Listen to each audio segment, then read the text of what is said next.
আসসালামু আলাইকুম এভরিওয়ান, আমার চ্যানেলে সকলকে স্বাগত। আজ আমরা আলোচনা করব সেই পেপারের একটা ওভারঅল আইডিয়া।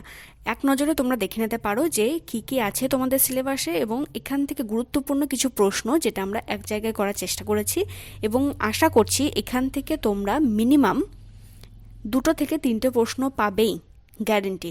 সুতরাং যাদের প্রিপারেশন একদম নেই তারা অন্তত এই ভিডিওটা দেখে যাও এবং বন্ধুদের মধ্যে অবশ্যই শেয়ার করবে, যদি তোমরা চাও বন্ধুরাও ভালোভাবে পাশ করে যাক।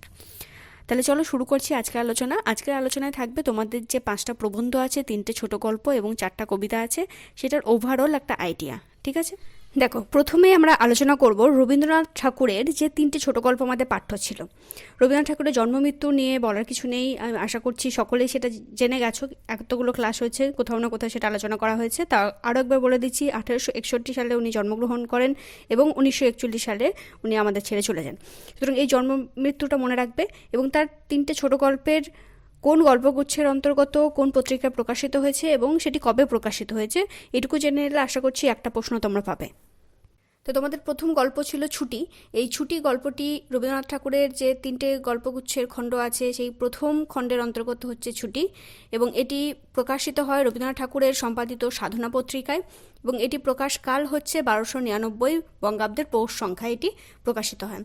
দ্বিতীয় গল্প তোমাদের যেটা পাঠ্য ছিল সেটা হচ্ছে মণিহারা। মণিহারা গল্পটি গল্পগুচ্ছের 2য় খণ্ডের অন্তর্গত, 2 নম্বর খণ্ডের অন্তর্গত। এটি প্রকাশিত হয়েছিল ভারতী পত্রিকায়। সেই ভারতী পত্রিকার সম্পাদক ছিলেন সেই সময় দ্বিজেন্দ্রনাথ ঠাকুর, এবং এটি প্রকাশিত হয় 1305 বঙ্গাব্দে। তৃতীয় গল্প ছিল তোমাদের জন্য বলাই। বলাই গল্পগুচ্ছের 3য় খণ্ডের অন্তর্গত। ঠিক আছে, এটি রমানন্দ চট্টোপাধ্যায় সম্পাদিত প্রবাসী পত্রিকায় প্রকাশিত হয়েছিল। প্রকাশকাল ছিল 1335 বঙ্গাব্দের অগ্রহায়ণ সংখ্যায়। তো এই 3টে ছোট গল্প থেকে আশা করছি একটা প্রশ্ন এই এক নজর থেকে তোমরা পেয়ে যাবে, এবং সবসময় মনে রাখবে ছুটি গল্প 1 নম্বর খণ্ড, মণিহারা 2 নম্বর এবং বলাই 3 নম্বর খণ্ডের অন্তর্গত। এরপর আমরা আলোচনা করব রবীন্দ্রনাথ ঠাকুরের নৈবেদ্য যে কাব্যগ্রন্থ ছিল, সেই কাব্যগ্রন্থে যে 100টা কবিতার সংকলন আছে, সেই কাব্যগ্রন্থেরই 4টা কবিতা তোমাদের পাঠ্য আছে। সেই 4টা কবিতা সম্পর্কে আমরা আলোচনা করব। সুতরাং এখানে কোন গ্রন্থের অন্তর্গত সেটা বলার অপেক্ষা রাখে না। রবীন্দ্রনাথ ঠাকুরের যে 4টা ছোট গল্প, 4টা কবিতা আছে, সেই প্রত্যেকটাই কিন্তু নৈবেদ্য যে কাব্যগ্রন্থ সেটা থেকে নেওয়া হয়েছে, এবং সেই নৈবেদ্য কাব্যের কবিতার সংখ্যা হচ্ছে 100। এরপর আমরা কবিতা দেখব প্রথম চরণ এবং শেষ চরণ, মানে প্রথম লাইন শেষ লাইন, এবং পংক্তির সংখ্যা কত এবং কতগুলি স্তবক ছিল, এবং যে কবিতার সংখ্যাগুলো তোমাদের মেনশন করা আছে, কবিতার নামগুলো দেওয়া আছে, সেগুলো কোন সংখ্যক কবিতা, এটা কিন্তু খুব ইম্পর্টেন্ট, ভালো করে মাথায় রাখবে। প্রথম কবিতা ছিল তোমাদের জন্য বৈরাগ্য সাধনে মুক্তি সে আমার নয়। এটি কবিতার প্রথম লাইন, এবং এটি মানে 30 সংখ্যক যে কবিতা, সেই 30 সংখ্যক কবিতা হচ্ছে এই বৈরাগ্য সাধনা মুক্তি সে আমার নয়। এই কবিতার শেষ লাইন হচ্ছে, শেষ চরণ হচ্ছে প্রেম মোর ভক্তিরূপে রহিবে ফলিয়া। এখানে পংক্তির সংখ্যা হলো 15টি এবং স্তবক সংখ্যা 3টি, মানে 3টে স্তবকে মোট 15টি পংক্তিতে এই কবিতাটি রচিত হয়েছে। এবং এই সনেট জাতীয় রচনা, নৈবেদ্য কাব্যের যতগুলো কবিতা তোমাদের পাঠ্য আছে, 4টা কবিতা পাঠ্য আছে, এগুলো সবই কিন্তু সনেট জাতীয় রচনা। সুতরাং এখান থেকেও একটা প্রশ্ন কিন্তু আসতে পারে। সেখানে যে কবিতা তোমাদের ছিল সেটা হচ্ছে শতাব্দীর সূর্য আজি রক্তমেঘ মাঝে। এটি কবিতার প্রথম লাইন, এবং এটি 64 সংখ্যক কবিতা, নৈবেদ্য কাব্যগ্রন্থে 64 সংখ্যক কবিতা, এবং এই কবিতার শেষ চরণ হচ্ছে শ্মশান কুক্কুরদের কাড়াকাড়ি গীতি। এটি পংক্তি সংখ্যা 14 এবং 2টি স্তবকে এটি বিন্যস্ত। 2টি স্তবকে 14টি পংক্তি, 64 সংখ্যক কবিতা, শতাব্দী সূর্য আজি রক্তমেঘ মাঝে। তোমাদের তৃতীয় কবিতা ছিল চিত্ত যেথা ভয়শূন্য উচ্চ যথা শির। এটি রবীন্দ্রনাথ ঠাকুরের নৈবেদ্য কাব্যের 72 সংখ্যক কবিতা। এই কবিতাটির শেষ চরণ হচ্ছে ভারতের সেই স্বর্গে করজাগরিত। এটির স্তবক সংখ্যা হচ্ছে 2 এবং পংক্তির সংখ্যা হলো 14। তাহলে এটিরও 2টি পংক্তিতে 14টি, এটিও 2টি স্তবকে 14টি পংক্তিতে রচিত, এবং এর কবিতার যে সংখ্যা সেটা মাথায় রাখবে, 72 সংখ্যক কবিতা। লাস্ট তোমাদের যে কবিতা ছিল সেটা হচ্ছে শক্তি দম্ভ স্বার্থলোভ মারির মতো। এটি 92 সংখ্যক কবিতা, 92 সংখ্যক কবিতা, 100টা কবিতার মধ্যে 92 সংখ্যক কবিতা। এই কবিতার শেষ চরণ হচ্ছে শান্তি যেথা ছিল স্বার্থের সমর।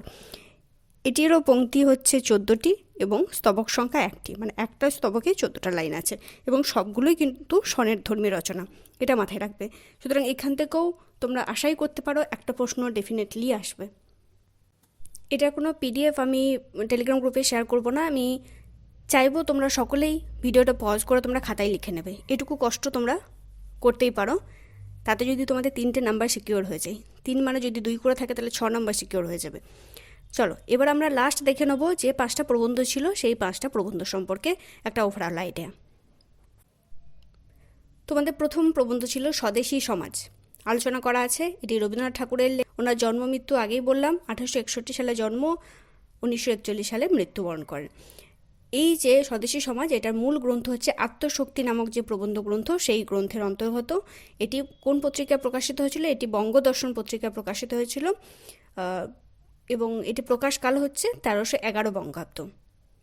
দ্বিতীয় তোমাদের যে পাঠ্য ছিল সেটা হচ্ছে বাঙ্গালা ভাষা। সে বাঙ্গালা ভাষা এটি স্বামী বিবেকানন্দের লেখা। ওনার জন্ম হচ্ছে 1863 সালে এবং মৃত্যুবরণ করেন 1902 সালে। এই যে বাঙ্গালা ভাষা সেটি ভাববার কথা নামক মূল প্রবন্ধ গ্রন্থের অন্তর্গত। এটি উদ্বোধন পত্রিকায় প্রকাশিত হয়েছিল। সালটা হচ্ছে 1900 খ্রিস্টাব্দে, মানে 1306 বঙ্গাব্দে এটি রচনা করেছিলেন। 1306 বঙ্গাব্দে, এটা মাথায় রাখবে, ভাববার কথা উদ্বোধন পত্রিকায়। এরপরে ছিল তোমাদের জন্য বই পড়া, প্রমথ চৌধুরীর লেখা। প্রমথ চৌধুরীর জন্ম হচ্ছে 1868 সালে, মৃত্যুবরণ করেন 1986 সালে। এটি ওনার যে আমাদের শিক্ষা নামক যে মূল প্রবন্ধ গ্রন্থ সেটার অন্তর্গত এবং এটি সবুজপত্র পত্রিকায় প্রথম প্রকাশিত হয়েছিল। আর এটি 1325 বঙ্গাব্দে এটি প্রকাশিত হয়। বই পড়া, প্রমথ চৌধুরীর লেখা। পরের আছে তোমাদের স্ত্রী জাতির অবনতি, যেটার লেখিকা হচ্ছেন বেগম রোকেয়া। এটি তার যে মতিচুর প্রবন্ধ গ্রন্থ, সেই প্রবন্ধ গ্রন্থের অন্তর্গত। এটি নবনূর পত্রিকায় প্রকাশিত হয়। এটি প্রকাশকাল ছিল 1311 বঙ্গাব্দ। এরপরে ছিল আমাদের অপবিজ্ঞান, রাজশেখর বসুর লেখা। রাজশেখর বসুর ছদ্মনাম হচ্ছে পরশুরাম, এটাও মাথায় রাখবে। ওনার জন্ম হচ্ছে 1880 সালে, মারা যাচ্ছেন 1960 সালে। এটি তার লঘুগুরু যে প্রবন্ধ গ্রন্থ, সেই প্রবন্ধ গ্রন্থের অন্তর্গত। এটি কোনো পত্রিকায় প্রকাশিত হয়নি, বইয়ে ডাইরেক্ট প্রকাশিত হয়েছে। এটি 1346 বঙ্গাব্দে প্রকাশিত হয়। তাহলে শেষ হলো এইসি পেপার বাংলার সম্পূর্ণ আলোচনা। প্লেলিস্ট গেলে তোমরা প্রত্যেকটা প্রবন্ধ, গল্প এবং কবিতার আলোচনা পেয়ে যাবে। আশা করব তোমরা বন্ধুদের মধ্যে এগুলো শেয়ার করবে। বন্ধুদেরও ভালো রেজাল্ট হবে, সঙ্গে তোমাদেরও ভালো রেজাল্ট হবে, এটুকু শুভকামনা করছি। সবাই ভালো থেকো, সুস্থ থেকো, পড়াশোনায় থেকো। ধন্যবাদ।